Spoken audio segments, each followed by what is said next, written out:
Hey, what's up, guys? It's your friendly neighborhood Yu-Gi-Oh! Superhero, Ben 10,000 of YGO, and I have brought on my channel the amazing, the awesome, the somewhat intimidating Zombie Queen herself. Bow down, all of you. You're all unworthy.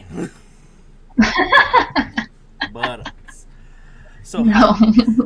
hi, Tori. How you doing? Good. How are you? I'm good. There's coffee. I don't have the COVID, so I think things could be worse. Good, because I don't want you to be another 911 call. Uh-oh, you froze for a second. We're lagging. There you go. So you were There we go. saying you have a 911 call.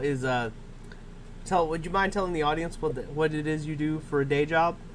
She's only a queen. I'm a 911 dispatcher. She's a 911 dispatcher. I'm a 911. Yep. So you literally Taking in those crazy calls. And here I am thinking I'm the superhero. Tori's No. like over here pulling a Martian Manhunter for the Justice League. Like, okay, Officer Bob, you go over there. Firefighter Frank. That's pretty accurate. That's pretty much your job, right? Yeah, well, I'm a small dispatching unit where we do everything. Usually, some call centers they only do calling or radio or whatever or EMD. I do everything, so I have to do the 911, answering the phone calls while dispatching and doing EMD. So yeah, So it's pretty crazy. So would you? I know you haven't been too active on your channel lately. I think is that why? Yeah, Yeah. it's just this quarantine has just been keeping everyone extremely busy, and since we're first responders, because we technically are, we answer the 911 calls and then we send out the actual first responders. Mm-hmm. But without us, those first responders won't be able to get to where they're going. So we've been a little extra crazy. So. Well, yeah, you're just as essential as I would imagine the law enforcement, firefighters, and health officials are. I mean, you guys, like, your job's to tell them where to go. So, I mean... Yeah, and pick up a lot of things. I definitely can say that, yep. it's your job seems essential. I'm just saying. Well, so is yours. You're making everyone smile. I try. Bringing good news. I'm trying. I don't know. It's not as important, I think, as what you do, but everybody's got their role to play in this. So. Exactly. I think so too. Yeah. Hey, what is that? You're out there being mom and telling the other heroes where to be, and then I'm over here being a clown on the internet. So you guys have something to watch. It's true though. Hey, sometimes we just need a little escape from my crazy job. I need some smiles, so I go on YouTube and watch some of my Yu-Gi-Oh people, and then I'm like, well, I really need to make something, and then I come home and I'm just like, well, I have to be mom, and then I gotta cook, and then I'm so tired because of all the emotional stuff you deal with at work, and then your weekend comes, and then you're just like, I don't really want to do anything. But I am working on a few projects that have been requested, so I'm trying to do those. But excuse me. Well, thank you for doing this.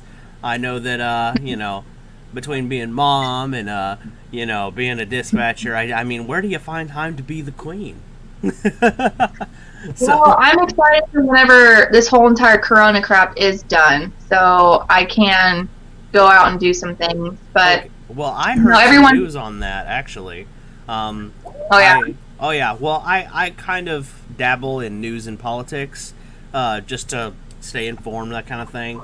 So I won't get into the politics side of it, but one of the things I was following was Trevor Noah, and he was talking about how there's hope that we could see if everything goes well, we could see a vaccine as early as September. So that would be some damn good news. that's what we've been hearing too at in the 911 world. We also are being lifted, and here in Kansas, because I'm in Kansas, our lift is happening this Sunday, so tomorrow, or whenever this video comes out, so the 3rd, May 3rd. But it's going in stages. So stage 1, I guess places are going to be somewhat open, but you still have to maintain 6 feet. So like only restaurants and some like 2 other things are going to be lifted. But then after a week or 2, they're going to do stage 2 and so on and so forth. So hopefully by the end of May, Yu-Gi-Oh can come back. Oh my gosh, I have like 3 decks I want to play. I'll keep my fingers crossed. So is Eldritch one of those decks that you're interested in playing? No, really? Or Dino. The badass zombie deck isn't on the Zombie Queen's radar. Not a full version though. It's probably gonna be a mix. So yeah. That's the one, in case you guys are wondering. Because believe it or not, I know Tori doesn't look like it, but she's a mom. Do you remember like the first time we met? That was like literally the first thing I said to you. You were like, "Oh yeah, I'm a mom," and I was like, "No, no." You know, like yeah. It was just one of those things, you know. I think that always shocks people, and then it also shocks people that I'm married already, and they're like. They're either sad or they're just like shocked. I'm like, I don't know which one's more of an insult.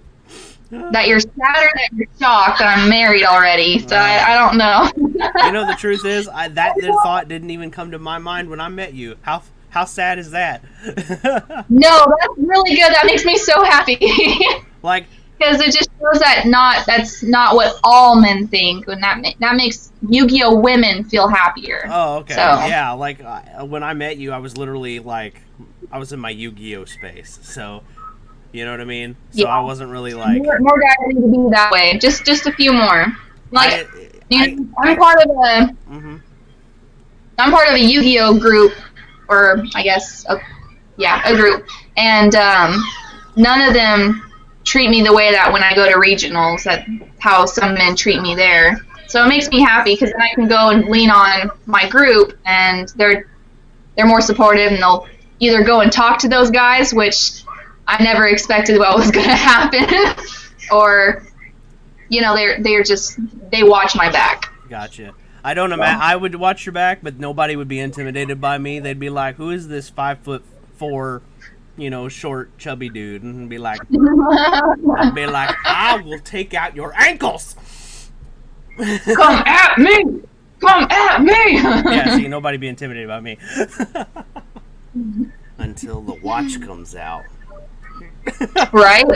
Like, Yu-Gi-Oh better have my money!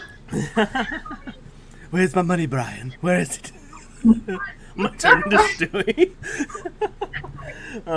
But yeah, like since you're speaking on that, you know, that's a really good topic, and I kind of have had similar conversations with other females in the Yu-Gi-Oh space that I've had on the channel. How often do you have to deal with some guy who's kind of creepy because he's like, "Oh, a chick that plays Yu-Gi-Oh"? All the time. All the time. Oof, that just makes me sad. Yeah, even at locals too. So, yeah. That just makes me But the sad. good part about it is I have a brother there. His name's Jesse. He watches my back very closely. Though we butt heads, he's still like my brother.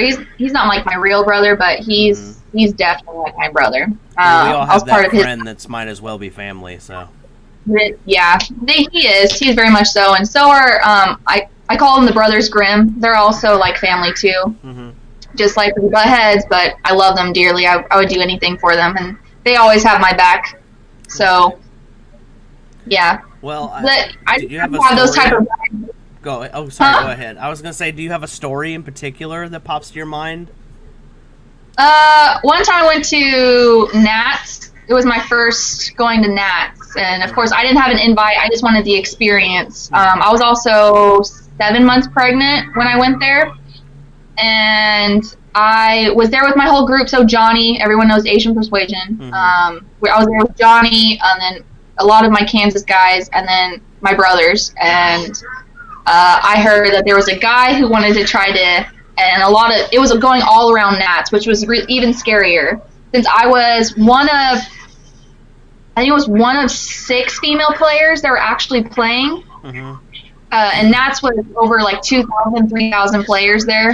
Mm-hmm. And yeah, it was going around that someone wanted to try to get me alone to try to have sex with me. And I don't know how true it was, but it was kind of scary to hear that. And we were in Chicago too. I'm gonna need something stronger than coffee. Right? Hearing that. Yeah, here, let me just borrow that. So, of course, there was a lot of famous YouTubers there, and Johnny said, if you hear who it is, let me know so we can, report it. And Johnny wanted to do the proper chain of commands, and we couldn't figure out who it was. No one was talking after that when we found out that they're trying to do that. I will put somebody in the dick for you. Later on, the boys found out who it was, but they didn't tell me for my secrecy. They just didn't want to tell me. They're like, we took care of it. So apparently that's why you have to have a Yu-Gi-Oh family. Just they found out who it was and they took care of it. But man, that is just that's how, if it was a joke, as they say it was a joke, that's not a joke. Mm-mm. So I didn't think the Yu-Gi-Oh community. Even if it was a joke, it wasn't a funny one. I'll say that much. Yeah, and I didn't think the Yu-Gi-Oh community would get that low. And so, like, if other women who weren't me, and I say that because out of the things that I hear at my job, it will take a lot to kind of scare me. So it did. Yeah, for other women, I can see how that would scare someone to not want to play Yu-Gi-Oh. And if that's like the major severity of it, like that's pretty scary. And then, other harassments happen at Yu-Gi-Oh for women, and that's why I see that there's not a lot of women players in the United States. Man, that kind of does make me wonder, like, golly. I mean, like, I never really, like, I mean, I've heard some stuff. I'm gonna name drop another female YouTuber here for a second, Angel of Alchemy. She was, oh, yeah? Yeah, she's the first chick person I interviewed on for this new series called Behind the Screen. And she was telling me, like, the weirdest thing, like, she told me some guy tried to duel her boyfriend to impress her. Like, beat him in a duel. And then, like, she tells me, like, she gets comments on her. Right there. Yeah, that's some weird shit. Like, no. Like, it's like the equivalent, like, that'd be like somebody, I guess it's the Yu-Gi-Oh equivalent of beating up your boyfriend to impress you. Right. It's ridiculous. But she also said... It would have been funny if they had dueling discs. Yeah, right? He just whips out the big plastic. Oh, man. I would just laugh at that person, personally. Wouldn't even be intimidated. But, the other thing that she told me that she gets a lot of is, like, people comment, like, on her videos and on her Instagram, things like that. They'll say things like, show feet or whatever. And I'm just sitting there like... Alright, so this is my hot take on that. No, this is no dodge at anyone who enjoys making that kind of content. You know what I mean? I'm very much pro sex worker, especially if they choose it. You know what I mean? I'm just saying. But like, bro, this is a YouTube video. Right? For Yu-Gi-Oh! Time and place, asshole. For a child game. That's kind of, yeah, you see that's where my frustration. Right. I'm like, time and place, dumbass. Sorry. Right. So, no, it's just pretty funny. I'm just. But yeah. So,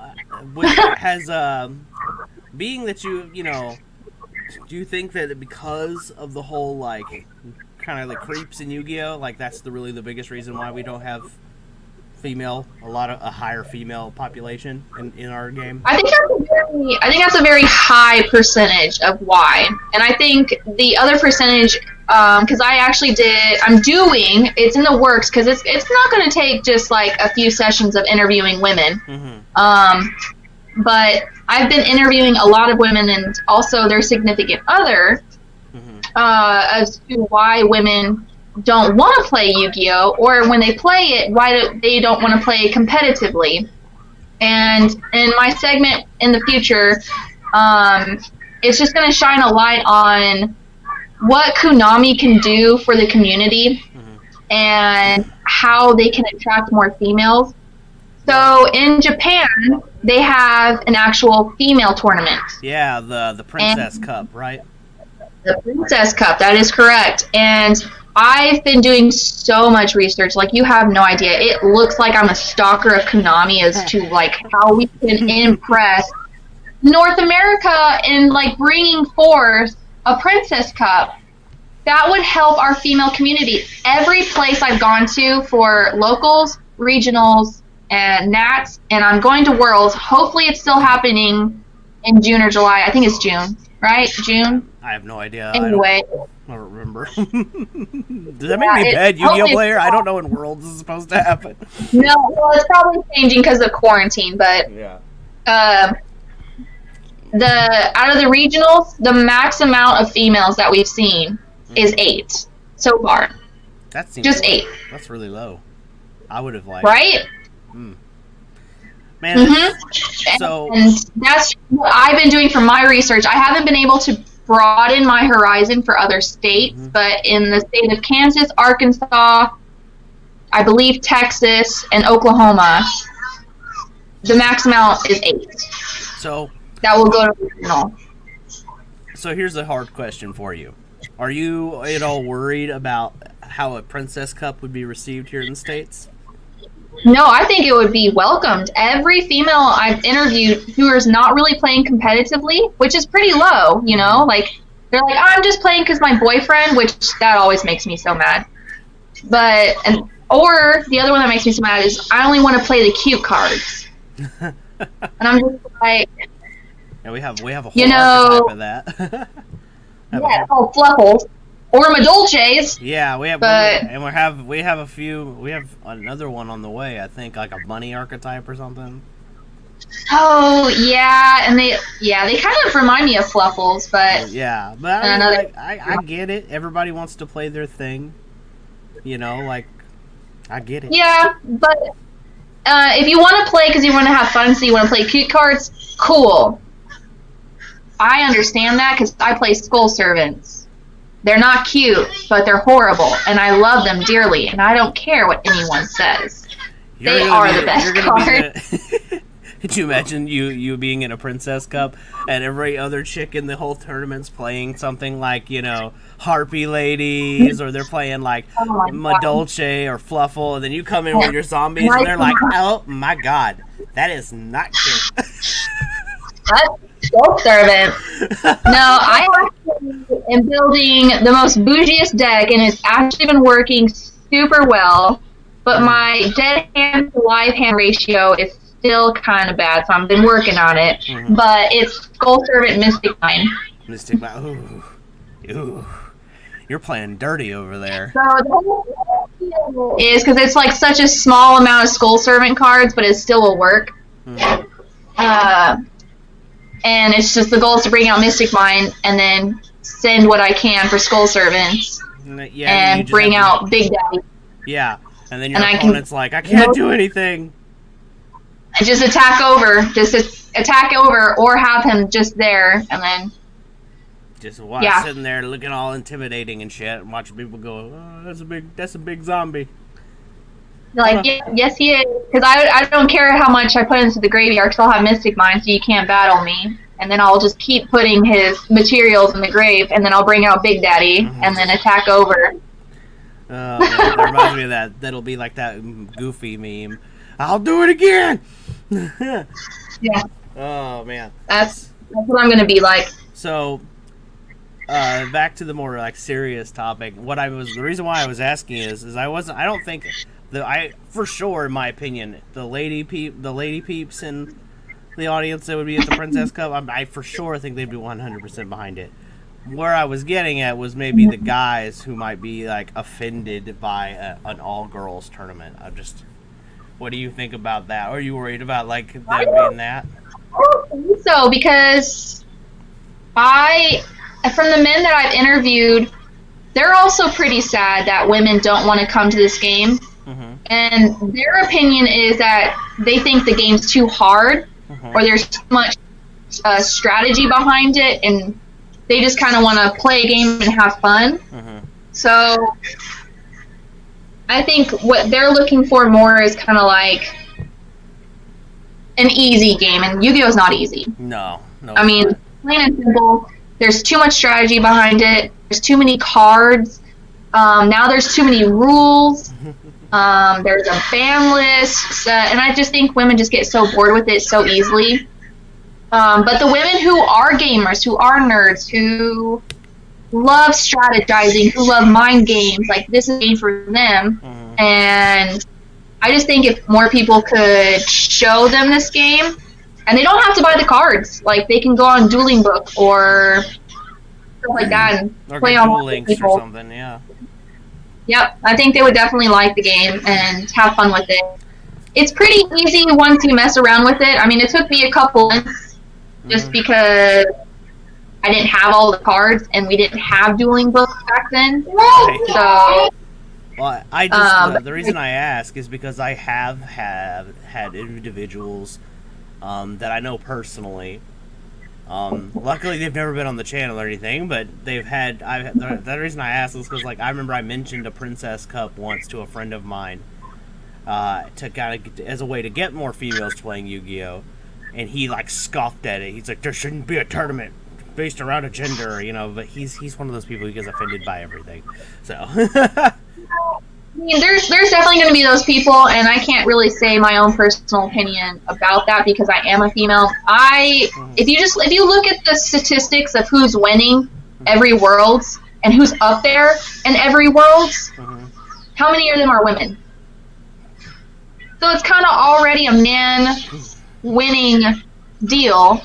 Yeah. And if women get intimidated by it, I don't think a woman can't win the Worlds. I just don't think that women are playing hard enough to win the Worlds. Or you're just drowned out by numbers. Like, let's face it, when there's only 8 of you at a giant ass tournament where there's 8,000 people, the odds are kind of stacked against you. And it doesn't make it easy that, and it's North America's fault. It's not Konami's fault. Konami doesn't put the prices on cards.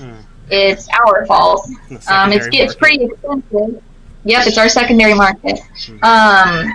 The prices for playing a good deck is astronomical. Like, I'm sorry, Appaloosa it was $120, and now it's probably $80, I think, last I saw. Yeah, I think the Eldritch monster is like $100. The boss monster, the Golden Lord, I think he's like pushing $100 or something like that.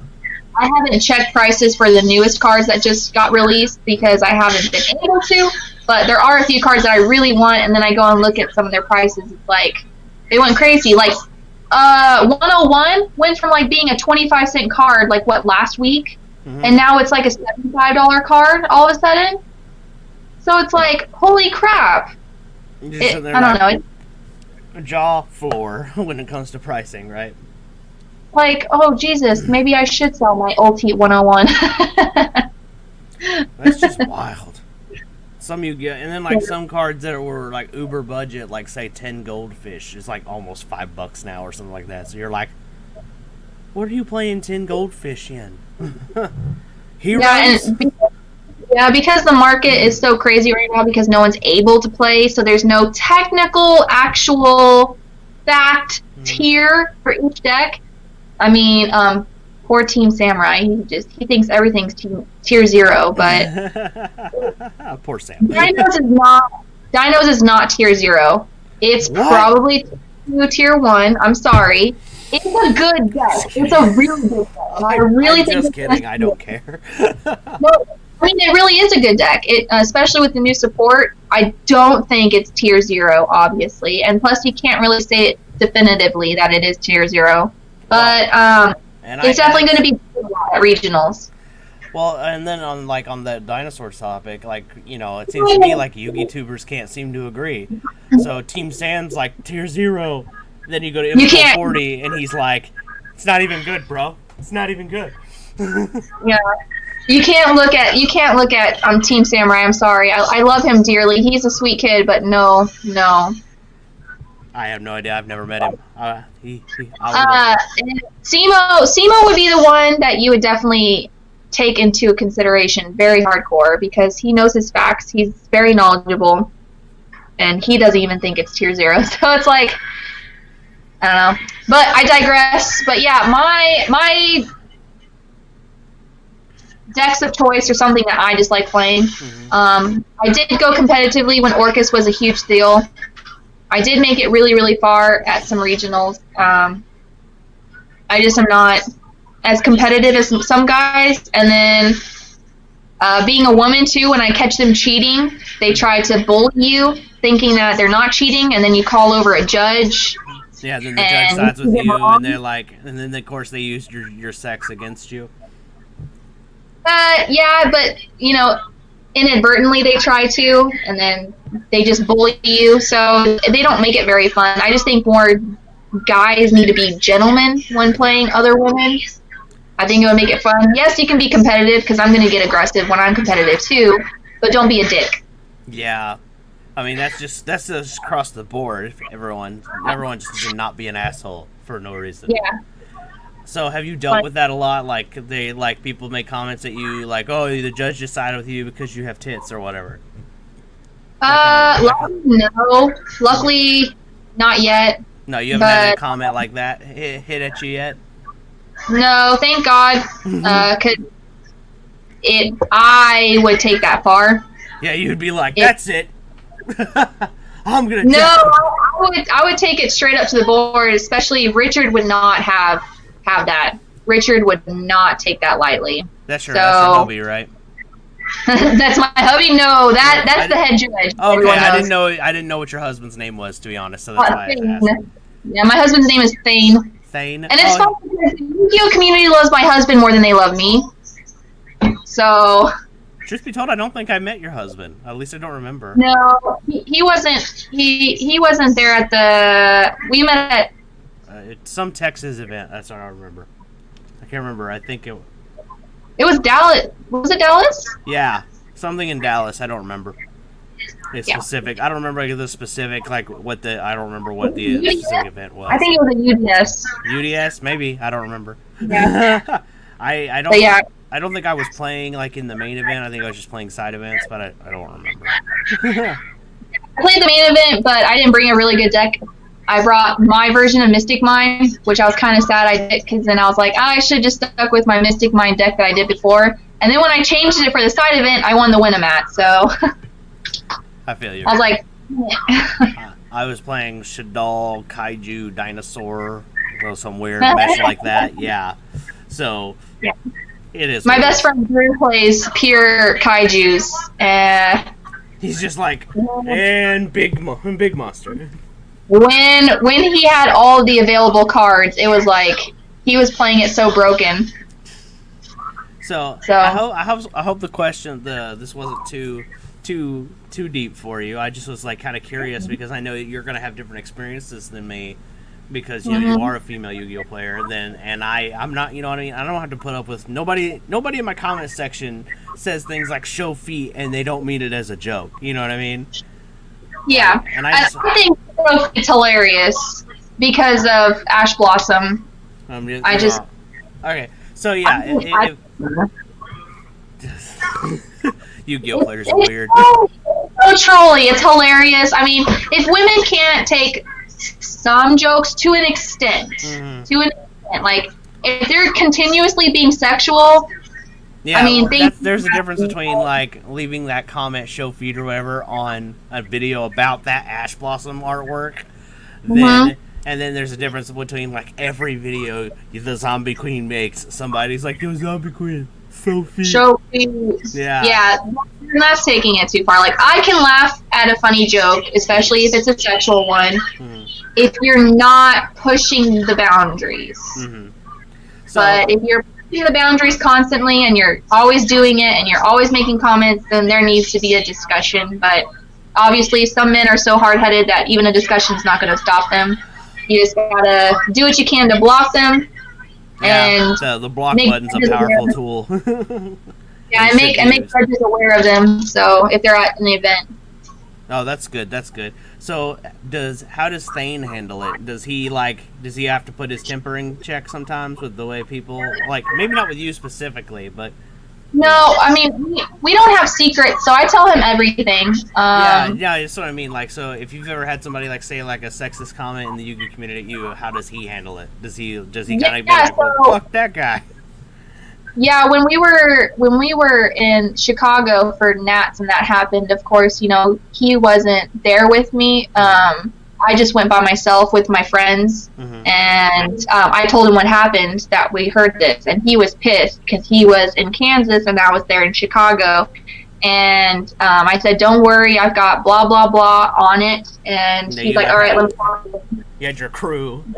He did. So he wanted to talk with one of them, so he talked with my friend Jason, who I fucking adore. Jason was staying in the hotel with me, which a lot of people, had that kind of discussion. But, but Jason had my back, and Jason told other people about what was going on, and my husband and him were talking, and, word got around, and, I mean, more people are scared of my husband than anyone. He looks very intimidating, but he's the sweetest teddy bear you'll ever meet. I mean, he's the best to look, literally, hairy chest, big ass motherfucking beard. Looks like a fucking Viking. He does, and he's got a Harley that he always rides, and it's then I have little petite me over here who's super nerdy, and he is too. He's a nerd, but you wouldn't know that if you just looked at him. Does he play Yu-Gi-Oh too? I don't remember if you told me. He doesn't like Yu-Gi-Oh. I've tried to. I even try to do the thing we can do strip Yu-Gi-Oh. Whoever loses has to strip an item, and he still was not biting at it, and I was like, what the hell? You're like asshole. I want you to play my game and strip me naked. Come on. He's like, I don't need to play Yu-Gi-Oh in order to do that, and I was like, touche. Touche. Fair. That's fair. That's kind of funny. You have the exact same relationship that most Yu-Gi-Oh players have, but in reverse. You're the Yu-Gi-Oh player. Right? Isn't that how it works? My significant other doesn't want to play Yu-Gi-Oh, and he's the male, and I'm the female. Oh, but yeah. Man. That's awesome.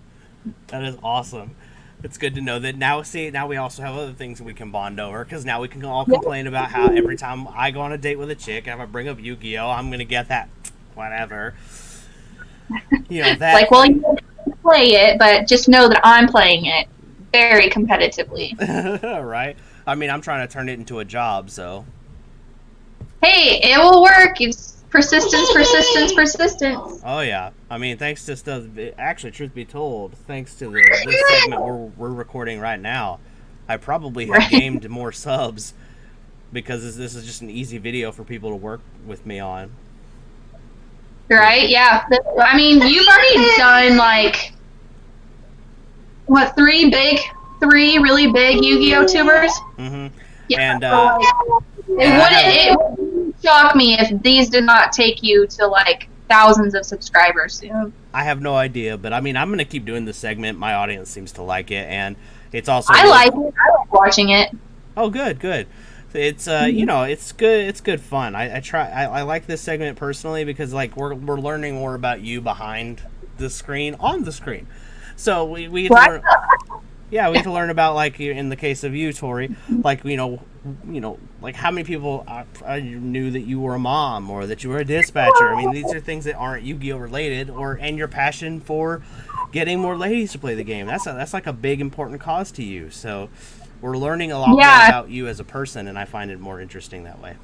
Kind of. I like it too, just because there's Yu-Gi-Oh players that are YouTube famous, and you just don't know anything about them but them opening boxes or building decks and doing deck profiles, and they just show up to big events and then they get swarmed by fans, but the fans don't really truly know them, and this actually helps them truly know who they're watching. Exactly. It's you get to learn a little bit more about and a lot of us are also playing a caricature or only show a version of us on screen, so this kind of lets us we get to pull back to the tiara, and the zombie horde army, and meet Tori instead of the zombie queen.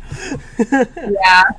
So the reason why I haven't been doing a lot of Yu-Gi-Oh videos is I'm trying, because I'm still in the training process of being a 911 dispatcher, and I'm still trying to emotionally catch myself not bringing it home.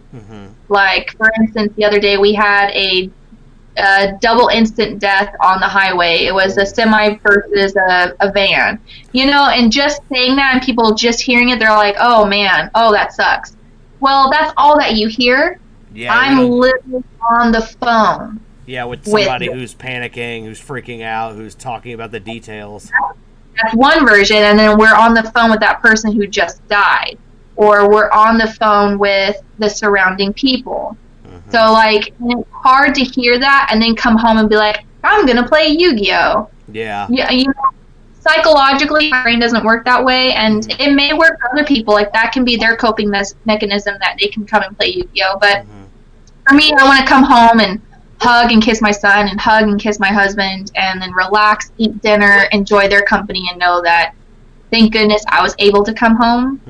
So... And then how I deal with it at work is I think it's a video game. Since I can't really see the people, I think of it as a video game. So, like, oh, they died. Okay, on to the next call. Like, yeah, but you have to detach yourself like that, or it'll just demoralize you. You know what I mean? It'll just bring you down. Yeah. And that's kind of why I haven't made any videos just yet, because I'm trying to mentally cope with this and how I can cope with it before I come home and do stuff. Told you guys, she's a mom. No, take your time. Yeah, hold on.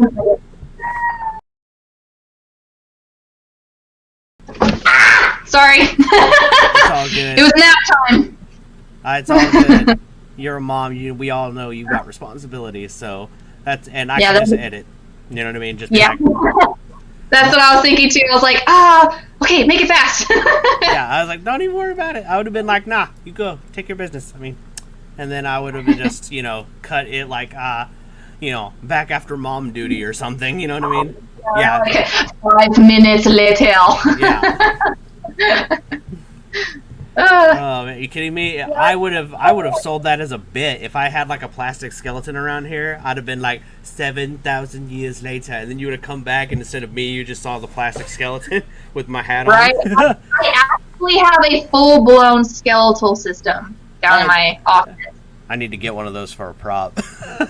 Right? I bought it because I was trying to be a radiology technician, but I was not enjoying it. You just literally sit in a room, take pictures of people, and that's it. So I was like, no, that's too boring. Yeah, so I bought it all the bones, which I did, but then I was like, okay, now I have the skeletal system. Oh, whatever. I'll call it Skeletor, and I'll dress him up for holidays. So I do. And then, of course, you have a zombie-themed channel, so you could always make him a background decoration if you wanted to. Yeah, but I have such a small room. Actually, it's pretty big, but it's full of crap. So I've got to, I clean it up somehow. Well, and plus you're also an artist, and artists are notorious. Like, let's just face it. As somebody who draws a little bit, too, let's face it. We're notorious for leaving our shit everywhere. It's an organized mess. Yeah. It is. It is. My husband still doesn't understand it. It's just the life of an artist, man. That's what it is. I'm like, well, don't make fun of my art room when your garage looks like shit. Couple problems. I don't have to deal with this right now. Thanks to the COVID, my dating life has been dead. On a pause. Yeah. Well, I mean, like, truth be told, and that's another thing, that's another misconception a lot of people have about Yu-Gi-Oh players, is they think that we don't date, or that we don't get laid, or anything like that, and I'm like, nope, I had a pretty active dating life before this whole COVID nonsense. It's just on a pause. On a pause. Yeah. Just feel sorry for the first lady I get with after the thing's over with. I'm just kidding. Horrible jokes. But, yeah, back to the why I haven't been making videos. I actually have 5 of them lined up because a lot of people have actually been asking my process of how I strip and paint cards. Mm-hmm. And it actually took me a few years to figure out my little niche. Mm-hmm. And there's a girl who I follow very closely. Her name is Art of the Cards. Mm-hmm. She's an Instagrammer who's very. Cards. I like that. Yeah, right. Heart of the Cards, Art of the Cards. Yeah, it's the Art of the Cards, and she she is. She sells hers though. Mhm. I've been trying to give mine away, and it's not really good business if I try to give them all the way. So I don't really know how to sell them quite yet. But then I was like, well, I can do segments on my YouTube channel where if you follow me and I do a giveaway, and then you comment on it, follow me, I will mail it to you. Right, and so and it's not like somebody can't pay you. They couldn't just ask you, say, "Hey, I give you $5. Will you make this card for me?" or whatever. As an example. Yeah, and it's all based off of like the card price too. Yeah, if I do an Appaloosa, it's $80 right now. Obviously, you're not going to give me $80 plus my time to destroy a card that you can never use. Yeah. So it just depends on like what's going on. So I kind of like did my own little segment, and actually it's been taking off pretty well, but obviously it's on a pause right now. Mm-hmm. So I don't know, there's a few cards I'm doing. There's actually been a lot of requests for Fluffles, and the cute cards. I'm going to now we know where that comment from earlier was coming from. You're just like, Fluffles, my Dolce. Fluffles. Now we know. You're just tired of stripping these cards, aren't you? Yeah, I find a lot of joy in it. Fluffles are just going to be really time consuming because there's all these little dots that like go off onto the edge, and then they'll go off and get bigger. So that's just going to be time consuming, but and it'll be quite boring because the picture is already in the center. So it's just going to be the card extension. But I don't know. I'm definitely doing the Fluffles right now, and I got what is it called? I don't know. Mind reading isn't one of my superpowers. Fright for Kraken. Fright for Kraken. Okay, that's cool. Yeah, apparently this is in the Fluffle deck. I don't know much about Fluffles, so I was gonna they got support recently, so I think that might be part of the reason why you're seeing an uptick in request for it. Yeah, I guess so. I haven't taken much into consideration, but also the movie pack got secret rares, and so everyone's been wanting the God cards that are secret rare be full arted. So I've done that. Speaking of that, do you wanna make commentary on that botched tournament that you and I were involved in? Oh Jesus Christ! Oh my God. That's like something I wish would just go away. You know what? You want to hear a fun fact? I met Invoked 101 and Angel of Alchemy because of that botched tournament. So I got videos out of it. Yeah. So I found out. What did they have? All right. So what did they have to say about it? Oh man. So actually, truth be told, Invoked 101 and the other guy who was running it. I'll avoid names here for that purpose, but we'll call him G. All right. Yes, I know that's ironic and funny. Thank you. Well, we're going to call him G. And G and Invoked 101 got into a little debate online, and he was calling him out for changing all the rules last second and making you and I look like an idiot.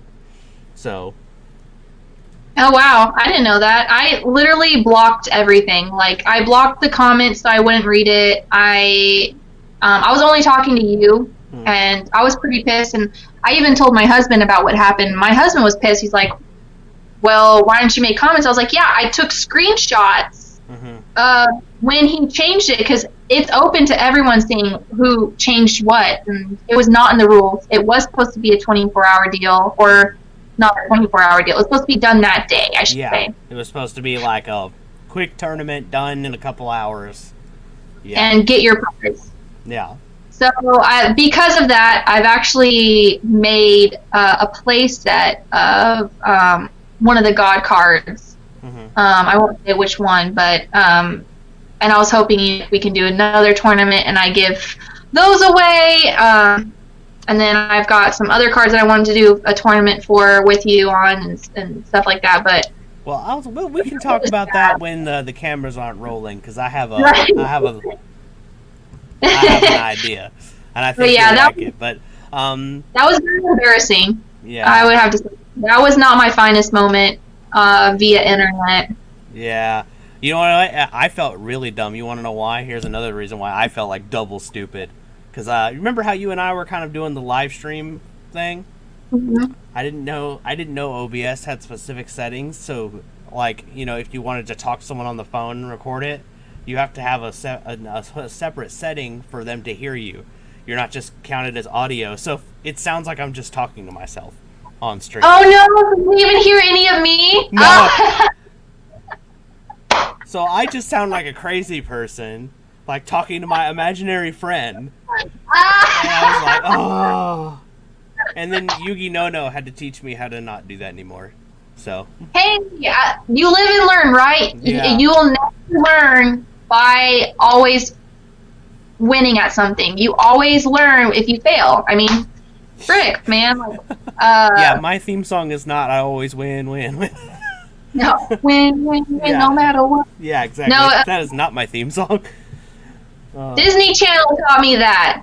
Disney taught me. That's another Yu-Gi-Oh lesson, actually. Truth be told, I don't know if you watched the original anime or not, but I do. There was an episode where, like, I think it's Mai actually talks about how a duelist learns more from loss than they do from victory. It's true though. Like, I would never have gotten this far with all of the supposedly wins I got. It's like I only became better at, and then it also with a lot of help too from my Yu-Gi-Oh community. Like my trainer for a while, his name was Dakota. He wins a lot of tournaments, has a lot of invites. He's got stuff under his belt, and he's very strategic at like knowing when the card is fun versus the card is competitive. And yes, it's good to have fun, but if you want to win, you need to have the competitive side. So he was teaching me a lot about that. So yeah, like, I mean, Skull Servants, I want to play so badly and win with it, but that's never going to happen. Not until Konami brings out more support, man. I can relate to that. There's so many decks that I like that I'm just like, there's no way I could win with this. Like, I like Phantasm Spiral as an example, and I can put up a fight. I really can. But there's no way that the deck, literally you play Garnets. Literally. Like, all your monsters have to be normal monsters. Not even non-effect monsters. They have to be normal monsters. So you just... Yeah, you're not going to win with that. The only win condition for me to get any Skull Servants out is by me drawing a Shiranui monster or Unizombie. Yeah, it's that's the only way I can win. That sucks. And then if I have those cards, now that we have all these sisters out, if you ash me or if you imper me, or anything, like freaking, I'm dead. So. Yeah, especially against Skull Servants. It's like, oh, Ghost Ogre's just as good. Effect Failure, even old school hand traps are still like... They destroy me, so...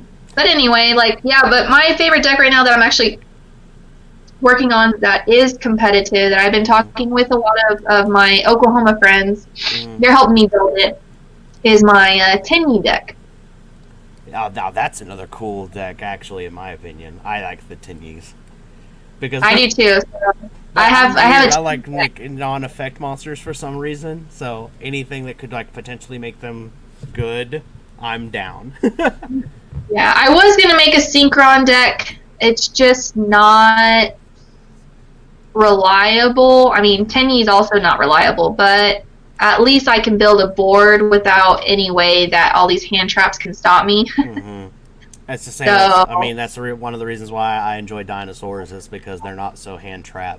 What do you call it? Unless you drop a Mystic Mine on your ass. Yeah, then you drop a Mystic Mine on me, and I better have that Pancratops to chain to it, or I'm done. So. Right. Just bring one monster out. Yeah, I mean, I main deck back Rohei in dinosaurs personally, but I don't. It's not the bulk of my stuff. You know what I mean? Like.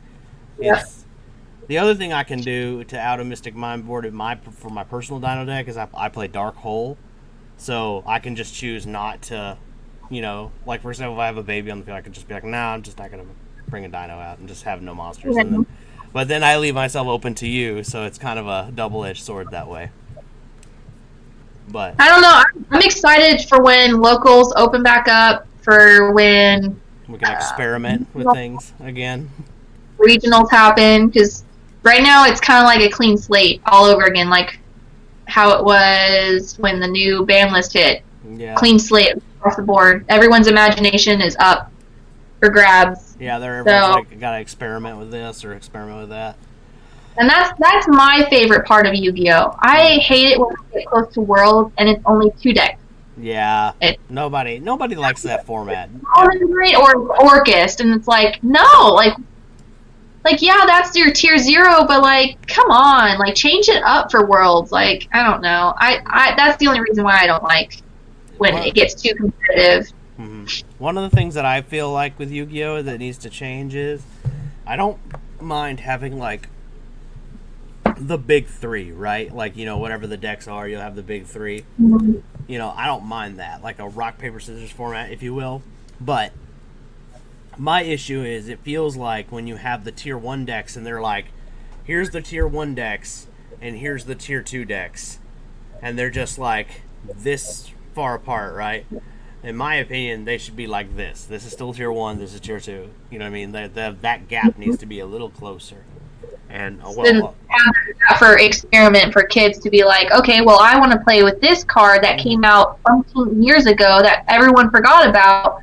That'll be like a little secret, weapon, if you will, and make that tier 2 a possible tier 1. And I feel like that's how it should be. But yeah, and the thing is, like, and that's just I'm kind of with you right there. I just feel like, and the thing is like your tier 1 deck shouldn't make the player. You know what I mean? Mm-hmm. Like, yes, there is a level of skill in tier 1. Let's not get it twisted.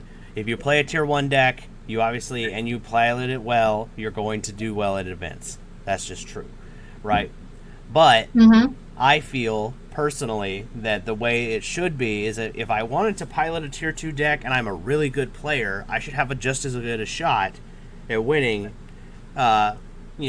Even if my opponent is playing a tier 1 deck. Like, for example, because I have seen people who are highly skilled players, that I've seen it personally in my own personal life, that they played a tier 2 deck, and then a novice plays, a tier 1 deck, and he fucking wrecks them. Like, he doesn't know half of what he's doing, and he just sits there and beat the crap out of them.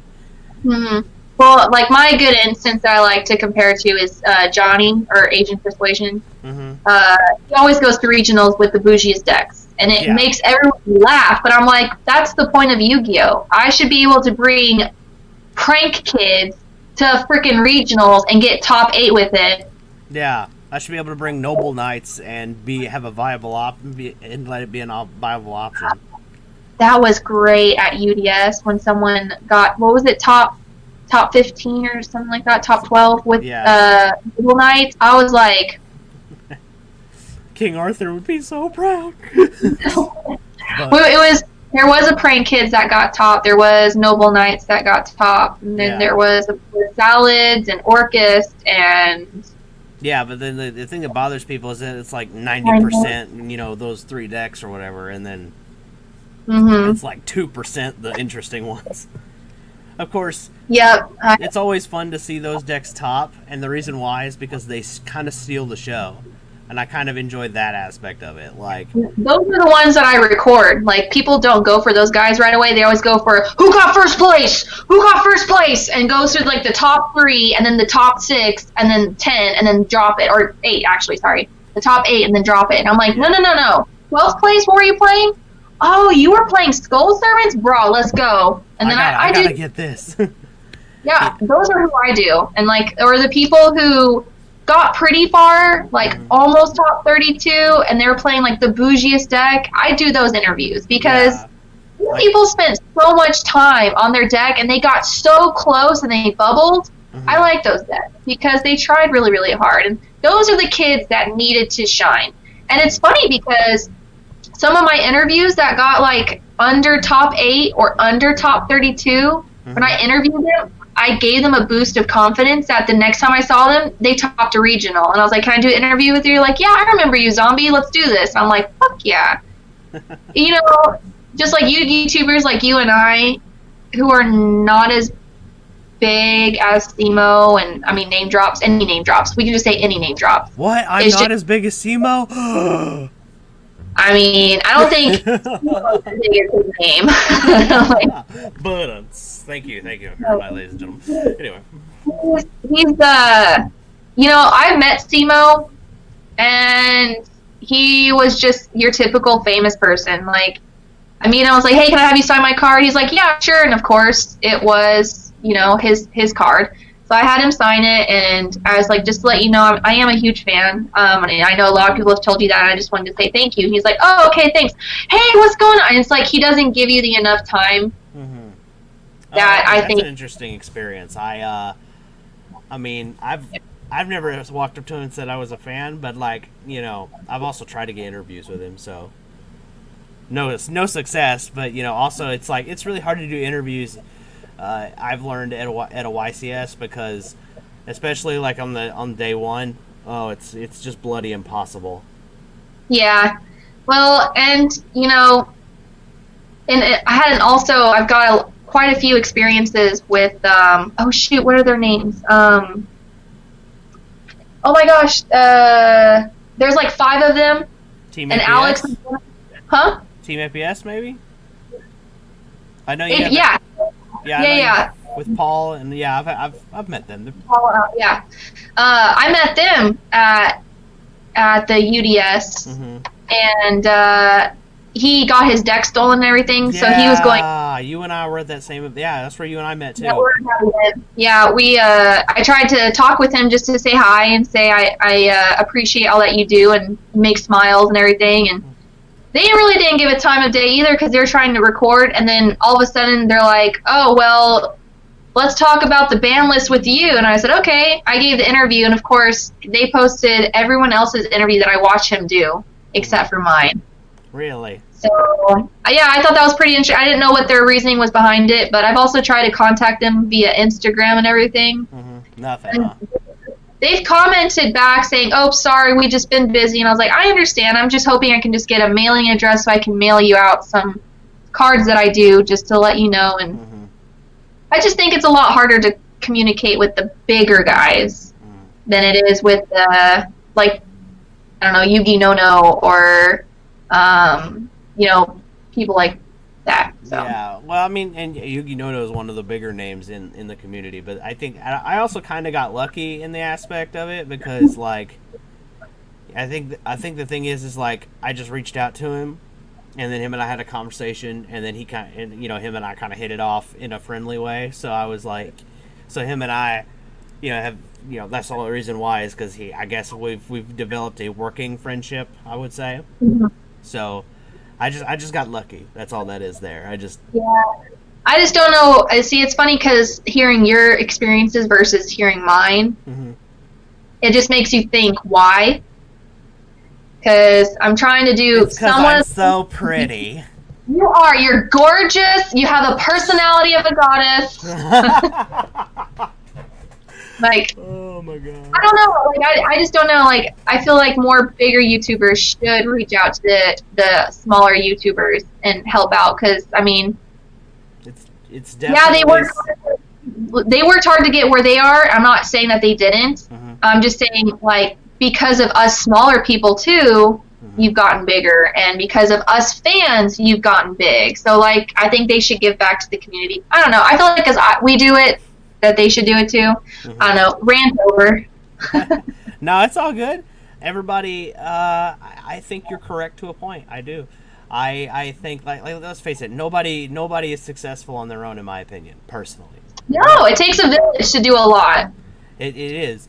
And it doesn't matter, like, I don't care if you're a businessman, I don't care if you're a YouTuber or Instagram model. Nobody became internet famous all on their own, you know what I mean, or got to where they are all on their own.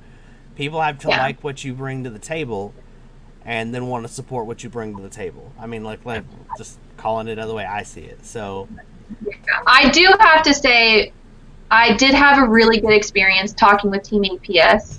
I like them a lot. They are really friendly. I just feel like they just need to give more time to the community. I just maybe think they're getting so stretched out because of how many people follow them. But if you look at Farfa, I love Farfa. He gave me every moment to talk with me. He didn't know I was a YouTuber. He didn't know what I did. He gave me the time to help give me tips on how I can become a better YouTuber. You know, and he's like the sweetest guy, which is so funny because when you watch his videos, he's like... He's kind of a, he's kind of a, like, what do you call it? Like, he's a like... troll. Yeah, I was trying to find a nice way to put it, but yeah, we'll go with that. He's a troll, and I love it. And to be honest, I didn't know who he was when I met him. So, and I even told him, and I was like, I'm really sorry, I had not watched any of the YouTubes. He's like, that's okay. He's like, I'm Farfa, blah, blah, blah. And I was like, well, it's nice to meet you. And maybe because I wasn't fangirling over him and I was just having a conversation with him, that's probably why he liked talking with me, but... Okay, so this is going to be funny. This is for a video that isn't out yet. It'll be out before this one comes out. I actually talked to an older YouTuber who was he's a former one. I can just say it. This video is going to be out after his. It's Underworld 666 and he calls out DZ for turning me down for an interview. Like, he gives him shit for, like, I want to say, just constantly throughout that video.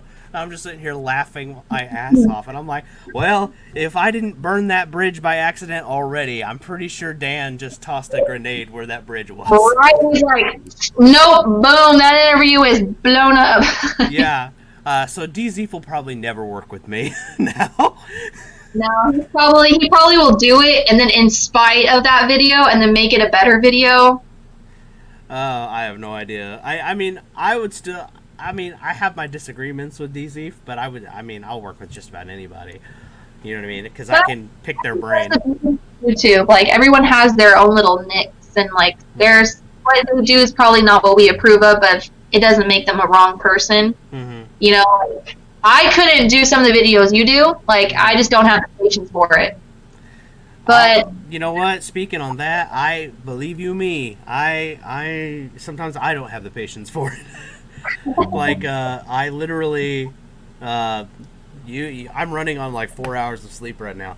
I'm gonna be a mom. Get to bed, boy. Yes, mother. But the thing, fun thing, because you said that, I actually have been called Yugi Mom. Yugi Mom. And I'm like, because like some people that go around, they're like, oh, this. I'm like, you need to stop it. And they're like, yes, Mom. And I'm like, my bad. See, this is why I couldn't be a roommate with you, because I would make jokes at them. Like, yes, mother. Would you like? They're like, what? And I come in with a belt. I'll whoop your ass. Oh, don't do that. That's just, I'll just be like, well. I'm just kidding. I'm kidding. I am absolutely kidding. I'd be like, what are you doing with a belt? Remember that conversation we had about 10 minutes ago? I'm just making jokes. I promise. I'm just kidding. Please do not hit me with a belt. Turn into a kinky shit. Oh, yeah. See, that I would do it, though, sarcastically. I'd be like, yes, spank me. That kind of, like, ironicism, that kind of thing. But don't actually hit me with a belt. I would be like, ow! What are you doing? Ow! Stop it! It's crazy, bitch! I'm dropping salsa all over me. It's all good. My vice is caffeine, so... Apparently... I already had 2 cups of coffee, and then I drank a beer, and now I'm ready for my other one. So, one of the things that I was going to say is, like, because we were talking about that tournament with G, as I dubbed him, So, would you mind sharing? Is there anything part of that experience that you would like to share? Like I mentioned, like I'm making a kind of a fool of myself a bit on my own there, and then. Well, I take full responsibility for it because I was telling my husband about what happened and everything, and I told him, it was supposed to be just me and Brian just doing it, and like I said before, it takes a village sometimes to do something to get it out there. Like, unfortunately, we don't have the capability that Cimooo has where he can just post it and 20,000 people show up for the tournament and spend $20 per entry, Like, yeah. Wouldn't that be don't have that capability. We just don't have that capability. So we were just happy to have, 12 or 13 people show up? Like, fuck, we had a total of 17 players altogether. Yeah, like, I was not even expecting that. We were expecting, like, maybe 8 or 10.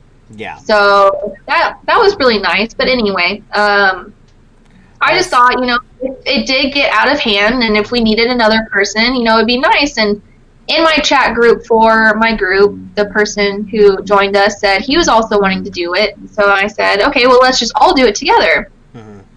Well, then we told him what our plan was and everything. Long story short, he posted something on a group and said there was the tournament, and all the people that signed up with us, were okay with those rules. And then all of a sudden, when Brian and I were interviewing one person during their live tournament, which was an awesome tournament, if only it went well. It went really good. He changed the rules, and he said, no, it's like a 48 hour thing. Yeah. 48 fucking hours to finish the tourney. Well, right after that, it went from, you said 17, 18 people to 6 players because of that. So it was really heartbreaking because not only did it make Brian and I look like blabbering idiots, but it also made us look like we're newbies to the Yu-Gi-Oh world and to the tournament world. Well, if we wanted a month-long tournament, then more people would have signed up. We would have, prepared for it, but it was only supposed to be a 3 or 4 hour deal. So anyway, it was just a bad experience. I learned my lesson to not invite other people into something that you and I started. I do take full responsibility for that. I just thought it would be nice to have more people to share the world, to share the world what we're doing, and maybe bring in more people, which honestly it did, but then it was like 2 steps forward, 6 steps back, and then so I learned my lesson. But like I said, how would you learn if we did successful that first time? Right. But we learned a lot that tournament. We learned to just still keep it between you and I, and put our foot down. Learn to do that. Everyone learned, loved the prizes, so that was a success for the full art God cards. Everyone loved them. Even I was kind of like, damn, look how cool those looks. Yeah. Yeah, that's why I'm doing more of them. I got more because I bought more movie packs. So I got more God cards, and I also got more of those support cards too that are actually in decks right now, and people like to have those as like tokens. So I got I'll say this. It wasn't the worst experience for me personally because I feel like I gained some friends out of it because I feel genuinely like I am friends with Invoked 101 and Mio, his partner. So I don't know. For me, at least I gained something out of it. You know what I mean? But I think that's what makes us so successful at what we do. Mm-hmm. We could just go around, pout, be mad at said person, or be mad at the Yu-Gi-Oh community for not backing us up or whatever. If you actually look at it, they did, because we had on the comments before I blocked it. Mm-hmm. There were quite a few people saying that, you and I did say it was that day and that this person was lying, and then did show screenshots of him changing the post from it never saying 48 hours, and him also saying about the rules of the game, which we stated to other people. I don't know. Yeah, and he actually called Invoked 101 like an idiot or something like that. He called him stupid or something like that, and then we're like, you realize we can see that you edited it, right? And then I think he got booted. Thoughts of it and sent it to him like, you did edit it, and he's like, no, I only edit this part. I'm like, bro, and I highlighted what was there before and what he edited it, and put that in another highlight color and showed him, like, stop lying. We can see it, bro. There's no reason to lie. But anyway, it was a great learning experience. We can see the lining out of it. Like you said, you got some really good interviews from that. Maybe gained pals. I got more support from the Yu-Gi-Oh community too about my art, which that's what I'm trying to do. And that's one of the coolest things about Yu-Gi tubing. Okay, I'm gonna gush for a second here. All right, and this is gonna include you a little bit. This is the coolest thing I think about Yu-Gi tubing is that there's so many different ways to go about it. Like, for example, you're a Yu-Gi-Oh person, you duel and all that stuff, but your main content is Yu-Gi-Oh art. I find it fascinating Yes, and in my case, I do like goofy skits, and I talk about the Like game a the little bit. wrestling one. It's like, which one? Your wrestling one. Oh yeah. Everyone liked that one where I did the whole like. Oh man, just if you guys haven't seen that one, you should check that one out. I'm just saying. Definitely have a couple of shots of tequila like I did, and I was rolling. You were like, oh my God. Are you kidding me? I showed it to my stepdad, and he laughed, and he doesn't even like Yu-Gi-Oh. He thinks it's weird, and he's sitting there, and he was sitting there he was all like, you know what I mean? Like, what are you doing? What are you doing? I was fighting a wrestling monster, and not winning. And not winning. Oh, it would have been better if you were your grandpa. I'm gonna kick his ass. I'm gonna get over there, and then like there's a huge fight scene, and you're just like still scurrying over. I'll get there eventually. Oh yeah, you guys they don't even know, man. There's more characters to come. I have. Oh Jesus. Oh yeah.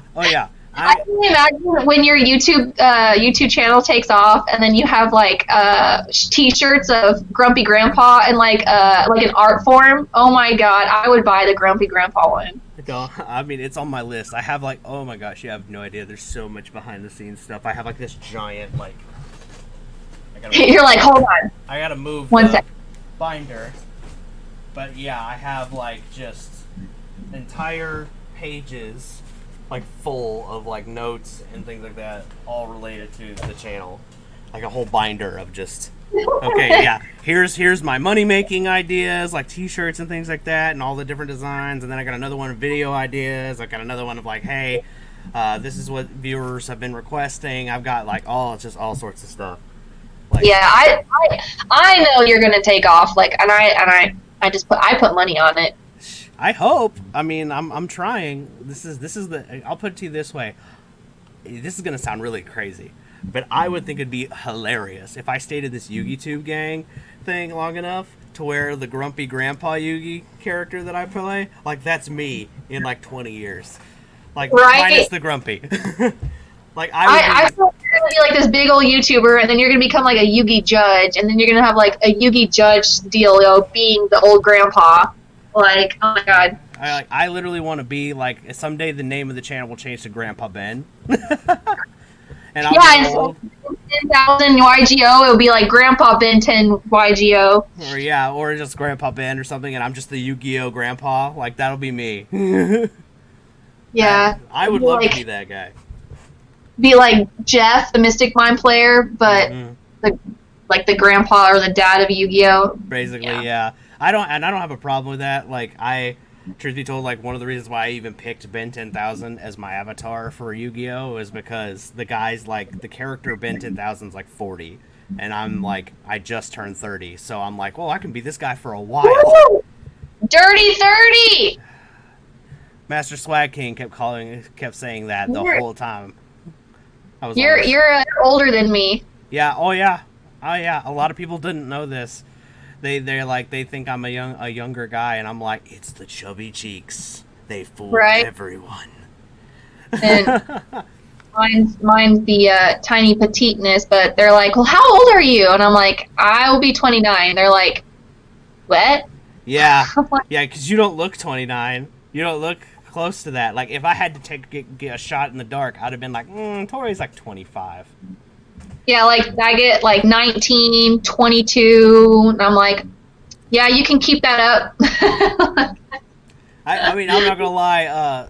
Sam Cox, a friend of Yugi Nono's and a known Fluffle player in the game, he was all like, I thought you were like 23. I was all like, I like you. You're my new BFF.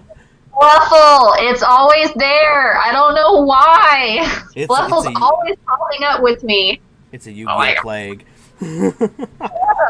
Right? That should be a thing. Fluffles. It's the coronavirus. You guys, wait. If you liked the wrestling skit, wait till you see my next one. Oh Jesus. Oh yeah. That'll be one of the scenes you have to tell me about, because that's gonna be funny. Oh, it's gonna be hilarious. It's gonna be because actually by the time this video rolls, it'll already be out. So it will be. It's a hero video that I'm doing. Yeah, it's right. There's going to be a little something with my gimmick here, and then it's also going to involve the virus that's going around. I'm going to call it the crush card in that video, and I might have some Donald Trump jokes. Nothing too crazy. It's only a conspiracy. I think I was going to say something like, it's not a spoiler. It's a spoiler for you. It won't be a spoiler for the people watching this. But like in that video, I'm going to do a voiceover where I'm going to do my impression of Trump, and like the idea is like I'm supposed to get a letter to go try to solve the virus or whatever. So yeah, that's the joke. So basically, as I open the letter, you'll hear a voiceover of me going, "Dear Mr. Benson, 10,000 of watching. We need you to solve the virus with your amazing, tremendous superpowers." See, let's solve it real quick. Ask Lily Injection Fairy to help you with the vaccine. See, you're already cracking up, and you haven't even seen the video yet. You don't even know. How like Lily the injection virus with like a corona fucking injection and be like, ah! I would sit there and make jokes. If I literally was going to do that, I'd be sitting there like, I'm going to do friggin' hard eyes or something in this area. If I was like, oh yeah, I don't mind pretending to be a pervert for a joke. If it'll sell it, I'll do it. I don't give a crap. Just real quick. Get it real quick. Hey. Oh man, it's just you and the only you know what's funny is the only reason why I even started doing skits at all is because yugioh quit for a little bit there, and then he came back, but now he's been nothing but like, no, keep going, keep doing it. It's funny. So good. I mean, I haven't really watched any newer stuff of yugioh. He mostly just does the skits now. He does mostly like discussions and skits now, not so much Necrophiles, but. Yeah, I haven't watched them lately. I think the most recent one I've watched is is it called El Exorio? It's a Spanish Yugi tube. I think I know what you're talking about, yeah. And he just does replay footage, right? Yeah, they just do like deck profiles of like, and deck plays.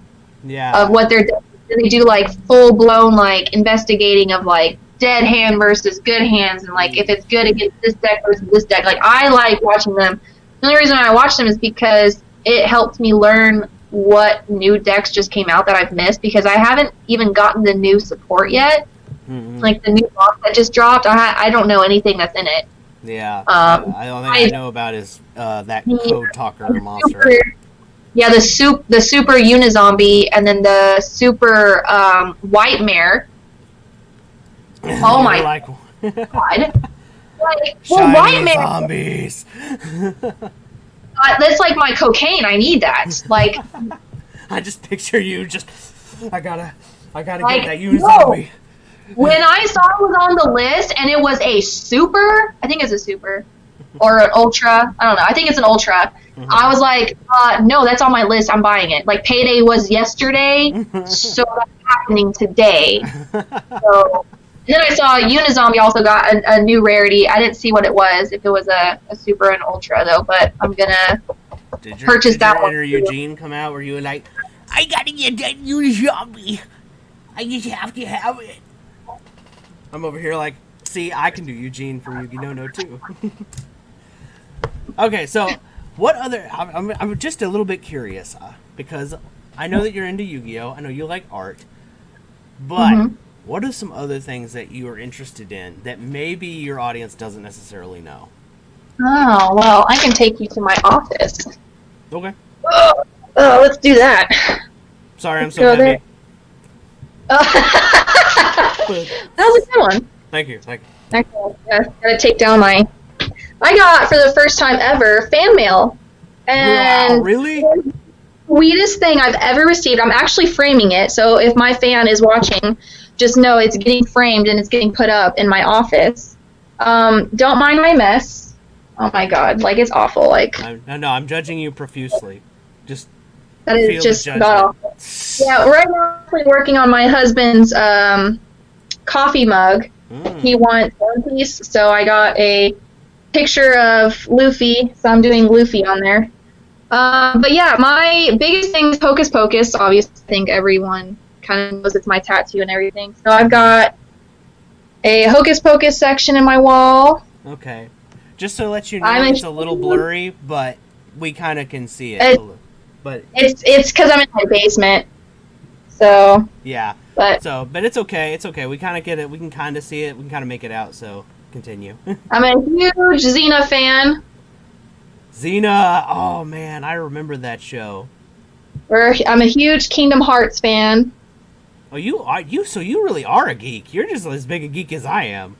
Yeah, and then I've got all my witchy stuff and like Tim Burton. I'm a huge Tim Burton fan. Ooh, and then there's all my stuff. Speaking of witchy stuff, is this something that you just kind of do as a hobby, or is this like your spiritual journey, so to speak? My spiritual journey, actually. It's funny how you said that, but yeah, that's my went through depression, stuff like that, and then after I came out of it with mental support from doctors and stuff like that, I needed something to keep me calm, and instead of doing yoga and crap like that, like I tried yoga, it just didn't work. So I saged my house, and I would just do some crystals, and I'm into gardening, so I actually grow my own herbs to make my own like teas and stuff like that. Oh, that's cool. So I turned it into doing my own like tea spiritual, where I can do like meditation, brew my own tea, drink it, burn some sage, kind of like. So I'm more of like a garden witch, so to speak. So like that's just how I deal with anxiety and stress. So. Well, yeah. I'm not going to judge you, but I'm a Wiccan, so. Oh yeah, see, I'm actually trying to learn how to do the Wiccan calendar and like bake your bread during certain times, and so I'm actually I got a book actually for Mother's Day, and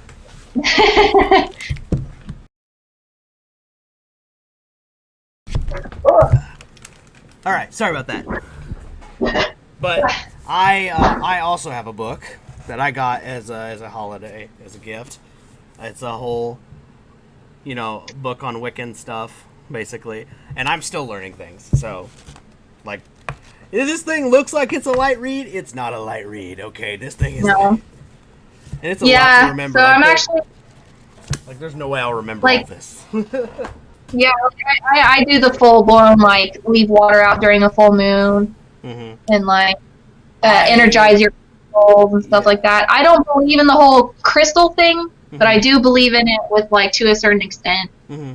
So like, if you believe it, then it works. Yeah. But if you don't believe it, then don't do it. That's the whole point of Wicca. Yeah, it's like it's very much a you kind of forge your own path. If this is all the stuff that this book does, is like it teaches you the holidays, some of the symbolism of each holiday, and then the rest of it's like, okay, here's how you can use all the different herbs, rocks, elements, for your practice. You find your own path from there.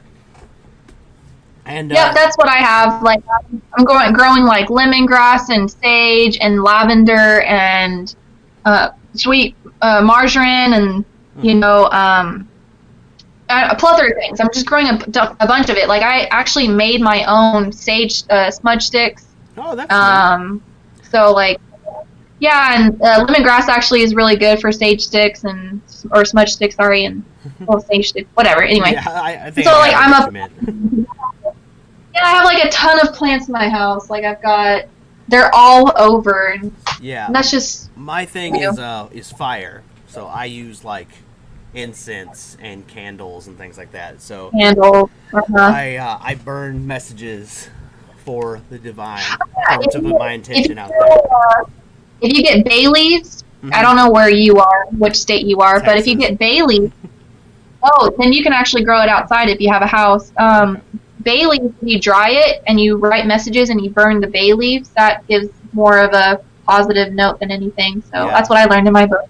Yeah. The biggest rule that like my book said was like just use what you have. Don't, you know what I mean? Everything, yes, the symbolism is there to help, but the big thing is the intention is the number one thing, and use what you have. You don't have to spend an arm and a leg. If you can't afford it, don't worry about it. A piece of paper will work just as much as a bay leaf in a pinch.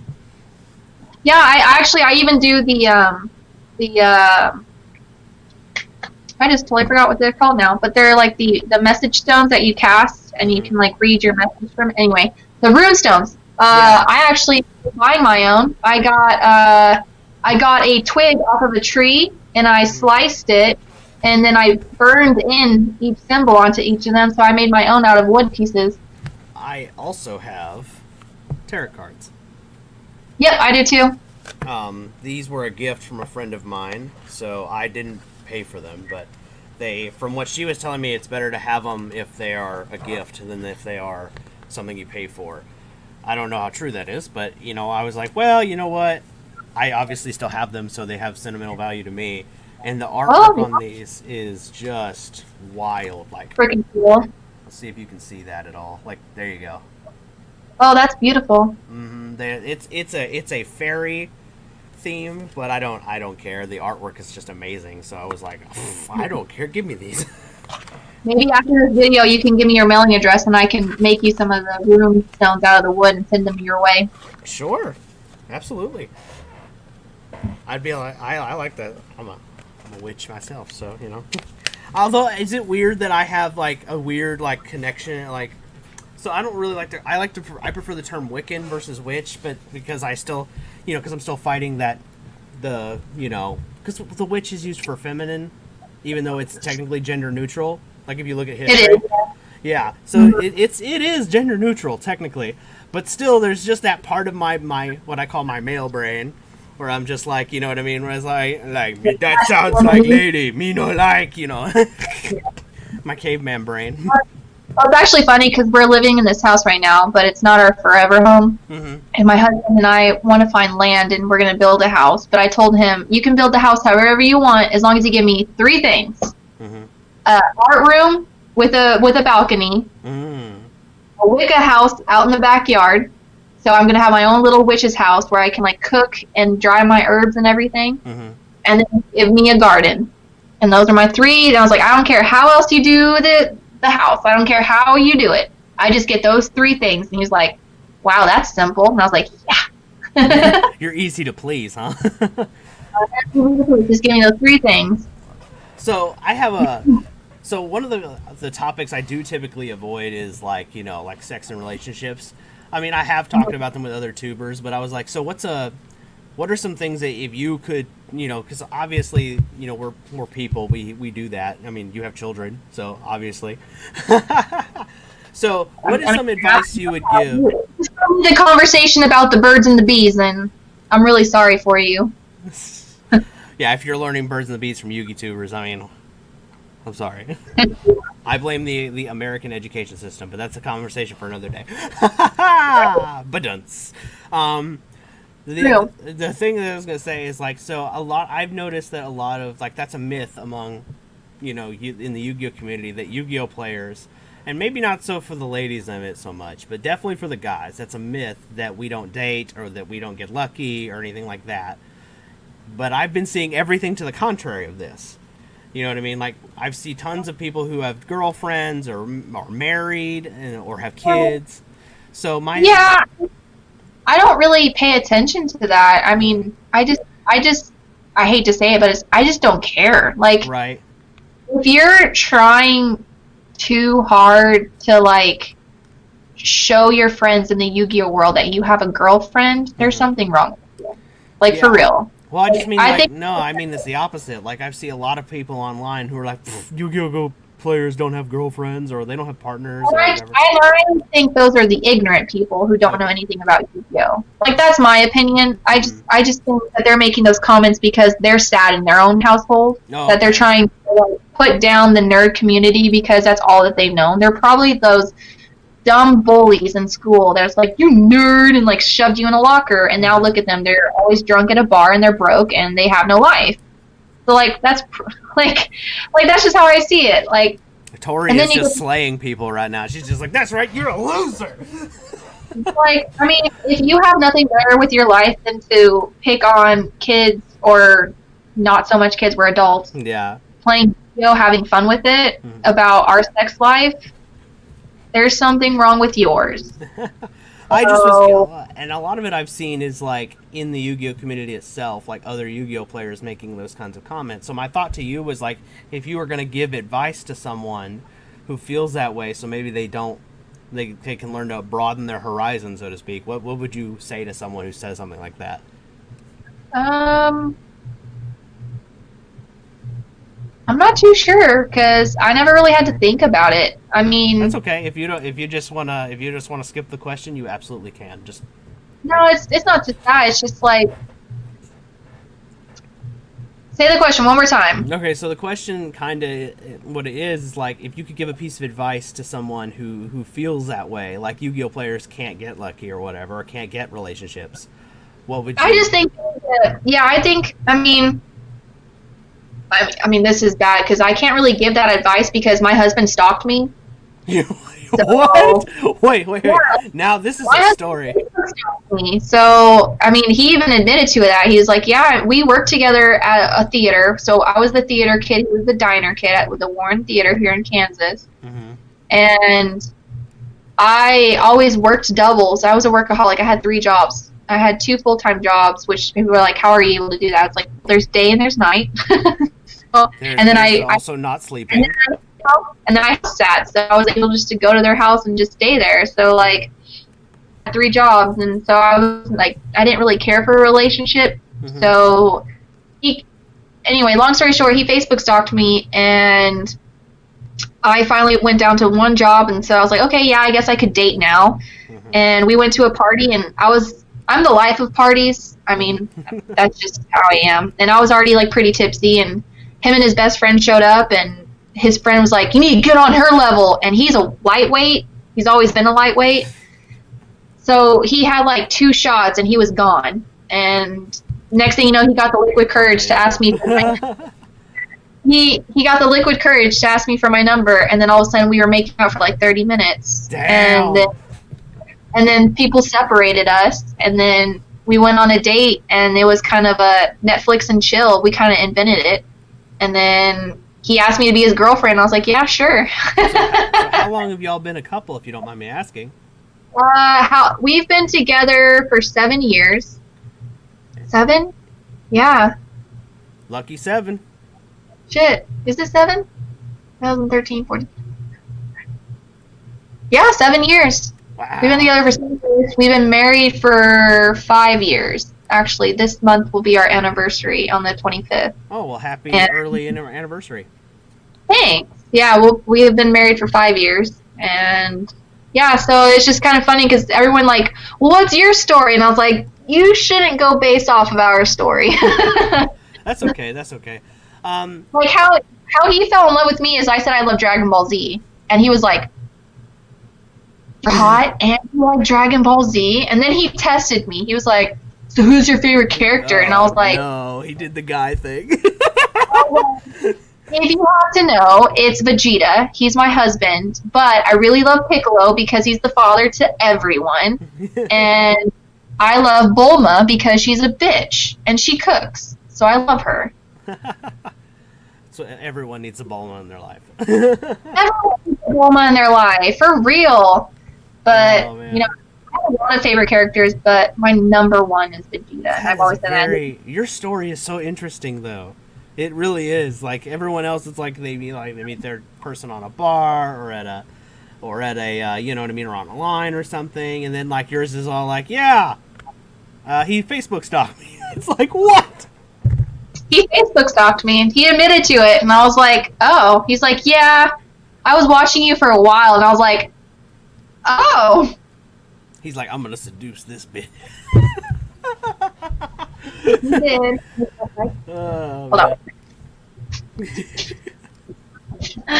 Oh my god, that is gold. My dog needed to go outside. No, I got you. I got you. Um, this is. I mean, that's just wild. That's a kind of. That's a story you just don't hear. Yeah. But it seems to like y'all work. It works out. It worked out for you. I mean, your relationship's is going on 7 years, and y'all have a kid together. Mm-hmm. Yeah, you just have the one, right? Yeah. Oh, God. Oh, yeah. I didn't even want kids, but I gave him one. Oh man, that's that. Well, life happens sometimes. I feel like I'm gonna quote that guy from Jurassic Park. Life finds a way. Life finds a way. Yeah, no, I never wanted to settle down. I never wanted to get married, and I never wanted to have kids. And then you met this dude, and it just happened. It just happened. So.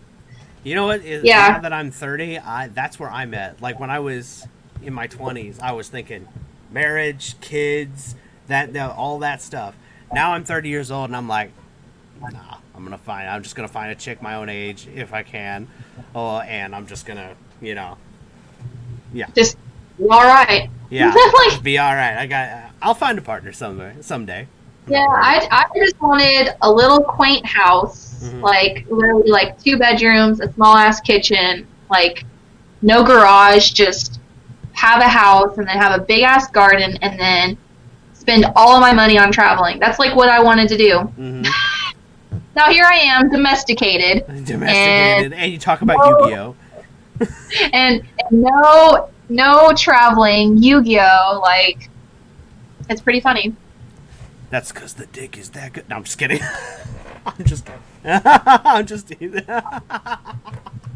I'm glad that you can let me make jokes about your husband. He probably would join in with you. Yeah, you were telling me that you thought him and a sense of humor would mesh well.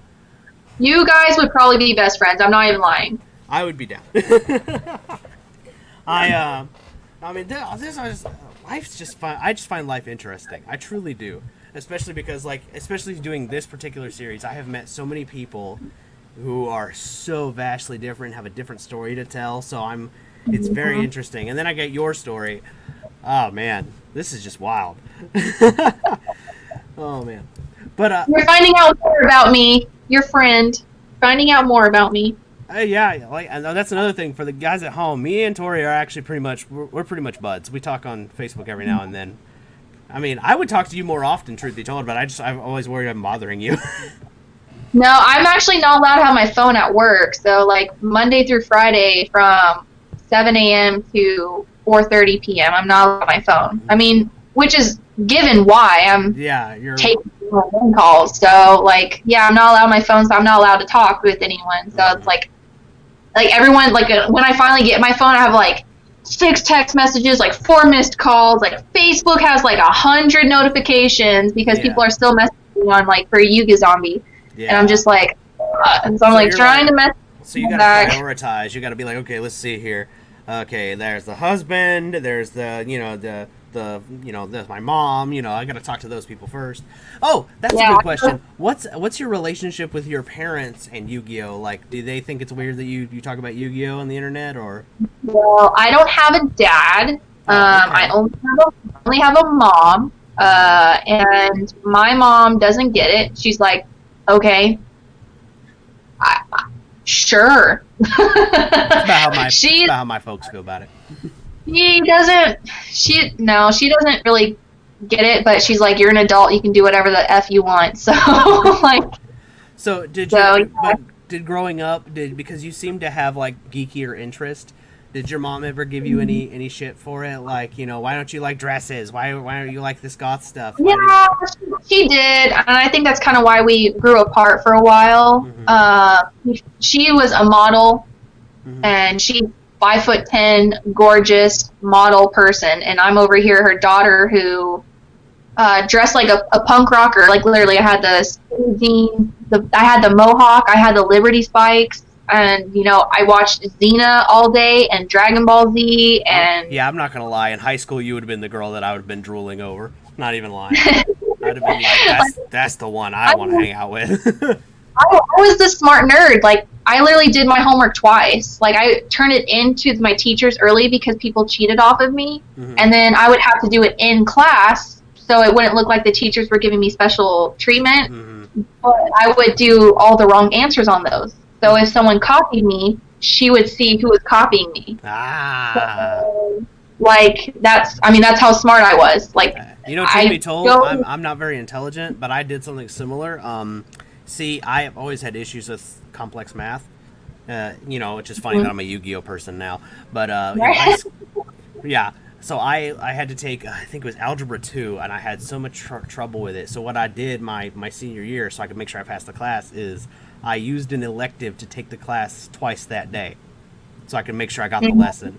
So in a similar situation, like, yes, you did your homework twice. I went to the class twice a day to try to make sure I got the shit down so I could actually understand it and pass. I never had that problem. Like, well, with math, I did. I hated math. I hated it. It's not that I didn't get it. I just hated it. So I rebelled. Yeah. And my teacher knew that. He was like, you're smarter than this. So I barely made like a B in that class, which pissed me off. Are you kidding me? I had to work twice as hard for a C just to pass the damn thing. Like, son of a bitch. Well, it depends on which class it was. I got like a B or a C for it, and I didn't care. But all my other classes were A's. And my teachers even would separate me. And then I lived in Texas at the time, so I was going to school in Texas. Oh, so you know all about Texas schools. Yeah, I love Texas. I went to Coronado High School in El Paso, Texas, and there was a teacher there who put me with the gang leader. His name was Willie Williams. I love him. I got bullied so much, so he was my protector, and so I helped him do his homework if he protected me. So that's how bad the bullying was. Wow, really? You got bullied? Oh yeah. You know, like that's kind of weird to me because, like, in my mind, like, you know, don't take this the wrong way, but in my mind, you're a pretty person. So, like, my experience has always been the pretty people don't get messed with. Well, I was a minority there because the predominance of white people at Coronado was like maybe 5%. Okay, so you were like I was a minority. It was mostly Mexicans. Not saying anything against them. That was the. You're talking about the demographic. Yeah, like there was mostly Mexicans there, and there was actually more blacks and Asians versus whites there. Okay, so you were like the uber minority there. Yeah. Okay, I got you. So that's yeah. Pretty crazy. I could see, I kind of see where that would happen because, like, it's probably different now. But when I went to school, when me and my brothers went to school, we were definitely minorities. So yeah, when I was in school, it was my classmates it was mostly Hispanic and white, mostly. It was probably I'm gonna say mostly white people, but then like the next highest one was Hispanic, and then we had like 5 black people in the entire student body. It was like, I think it was like 2 families. That's it. Yeah. And it was like, but I live in a small town in Texas, so, and it's, you know, like, I'll put you this way, there were signs against black people in the town that I live in.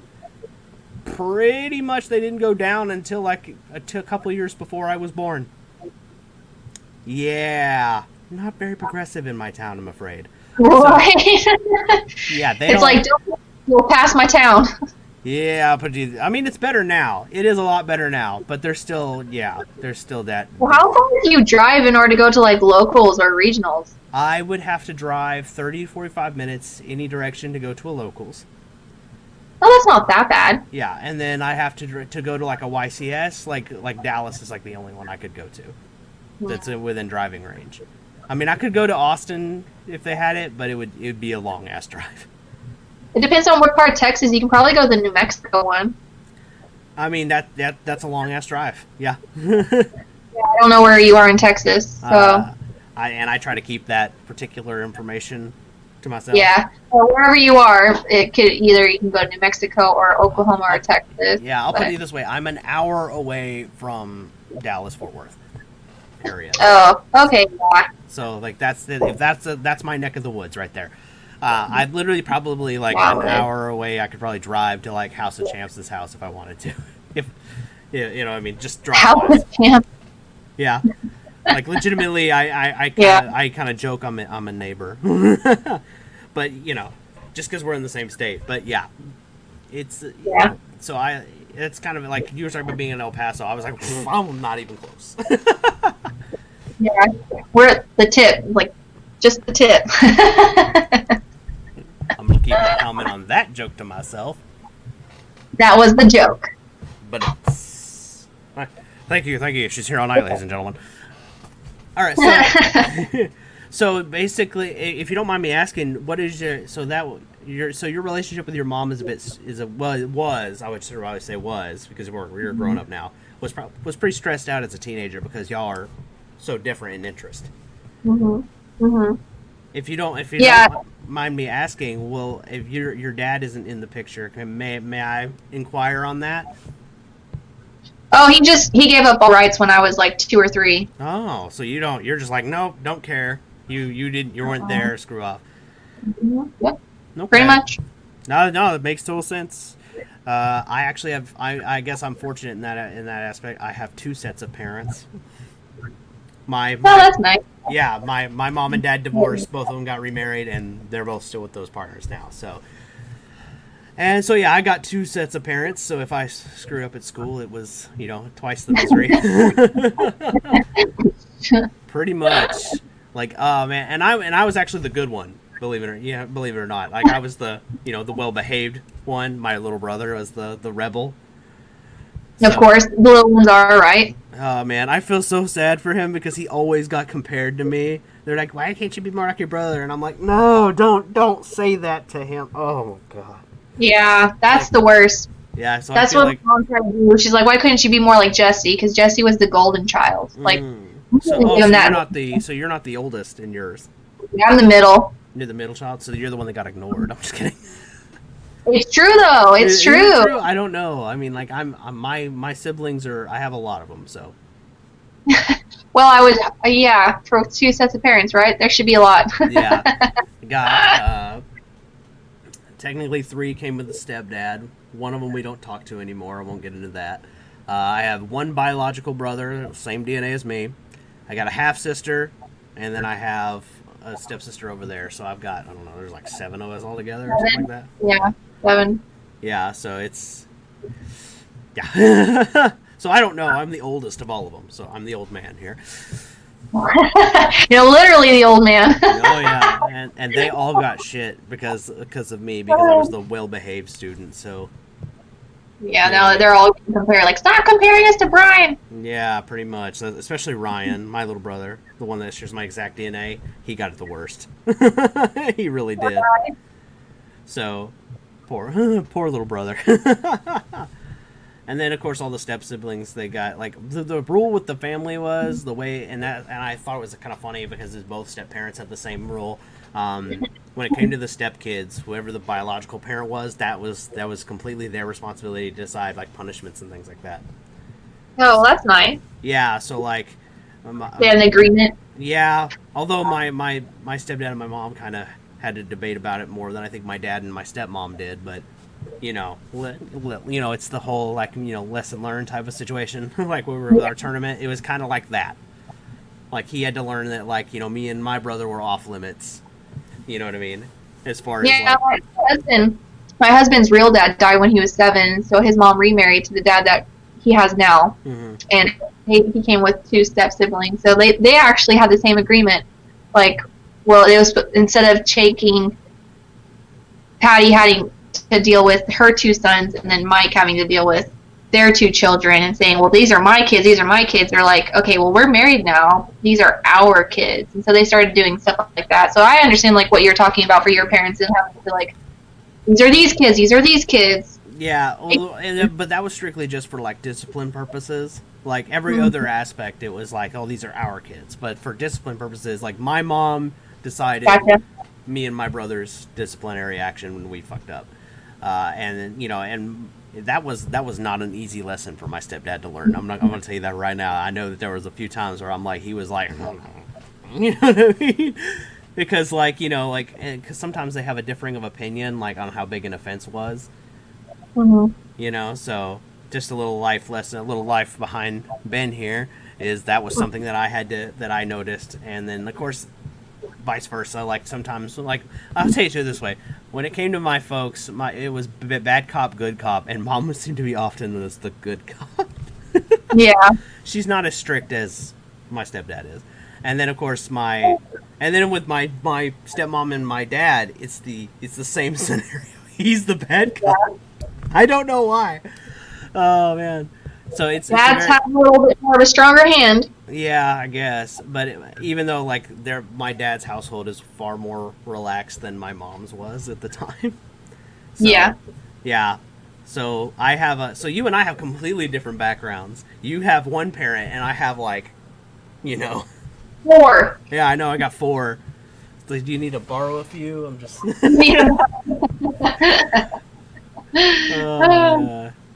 This is my sister from another mister. Well, Tori, I think that we've hit on everything I think we can hit on, and we've been talking for almost 2 hours, I think. So yeah, I noticed that too, and I was like, oh wow. Yeah, I don't get me wrong. I enjoy talking to you. I hope you'll come on here again when you have time. Heck yeah, man. All right, so let me do an outro, and then you and I can chat for just a second. All right, so. Guys, this is the Zombie Queen. I'm going to make sure that there is a link to her channel in the description. If she comments, she'll be the pinned comment. Tori is an awesome artist. She's an amazing person. I'm lucky enough to call her friend. And I want you guys to all go over there, give her a sub, and be respectful, because if you're not, I'm going to use the watch and turn you into a Karibo. It's not going to be good. And, yeah. And we will catch you. I think we're gonna go live life and do things. So we'll catch you guys in the next one. Peace.